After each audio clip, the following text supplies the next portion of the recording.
Hello আমার YouTube পরিবার, আশা করি তোমরা প্রত্যেকেই খুব ভালো আছো। আমিও ভালো আছি। আজকে চলে এসেছি কিচেন টিপস নিয়ে। হ্যাঁ, অনেকের এই টিপসটা হয়তো কাজে লাগবে, তো আমি অ্যাপ্লাই করেছি, তোমাদেরকেও অ্যাপ্লাই করার জন্য এই ভিডিওটা শেয়ার করে ফেললাম। হ্যাঁ, অনেকে জানো যে তেজপাতাকে কিভাবে ইউজ করতে হয়, অনেকে জানো না। যারা জানো না তারা কিন্তু এই ভিডিওটা দেখে জেনে নিতেই পারো। আমি এখানে কিন্তু 5 প্যাকেট তেজপাতা বাজার থেকে কিনে এনেছি। আর তেজপাতা কিন্তু অবশ্যই পরিষ্কার করে তবেই কিন্তু রান্নার ক্ষেত্রে ইউজ করা উচিত।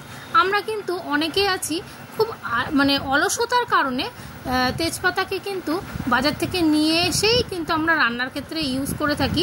আজকে তোমাদের দেখাবো তেজপাতায় কতটা নোংরা থাকে, সেটা তোমরা নিজের চোখেই দেখতে পাবে। এই তেজপাতার যে প্যাকেজিংগুলো হয়, দেখো ভেতরে খারাপগুলো দেয় আর দুই সাইডে কিন্তু ভালো পাতাগুলো দেয়। আর এটা দেখে কিন্তু আমরা বাজার থেকে কিনে আনি, কিন্তু যখন আমরা প্যাকেটটা খুলে যদি আমরা দেখার চেষ্টা করি ভেতরে কত খারাপ পাতা থাকে আর কত নোংরা থাকে, সেটা কিন্তু আমরা বুঝতেই পারি না। আমরা কিন্তু অনেকেই এইভাবেই কিন্তু রান্নায় দিয়ে কিন্তু ইউজ করে থাকি আমরা। কিন্তু এই তেজপাতার মধ্যে কত নোংরা থাকে, এই নোংরাগুলো আমরা যদি পরিষ্কার না করি আমাদের শরীরের পক্ষে কিন্তু প্রচুর ক্ষতিকর।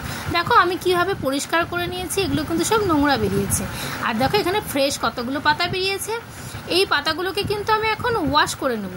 আর এটা অবশ্যই ওয়াশ করা উচিত, ভালো করে ওয়াশ করে 4-5 বার ওয়াশ করার পরে একটা গামলা টাইপের ফুটো ফুটো গামলা থাকে, যেগুলো আমাদের বাড়িতে চাউমিন ইউজ করে থাকি, আমরা চাউমিনটাকে ঢেলে দিই, সেই গামলার মধ্যে কিন্তু আমরা এই তেজপাতাগুলোকে দিয়ে দেবো। আর অবশ্যই সূর্যের আলোয় দেবো। সূর্যের আলোয় কী বলো তো, এর মধ্যে যে সমস্ত জার্মসগুলো থাকে সেগুলো কিন্তু নষ্ট করে দেয়।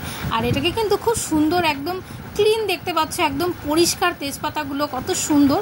এগুলো কিন্তু এইরকমভাবে আমরা কিন্তু ইউজ করতেই পারি রান্নার ক্ষেত্রে। এখন কিন্তু দেখো অনায়াসে আমরা এই তেজপাতাটা রান্নার ক্ষেত্রে ব্যবহার করতে পারবো। আশা করি তোমাদের ভালো লাগবে টিপসটা।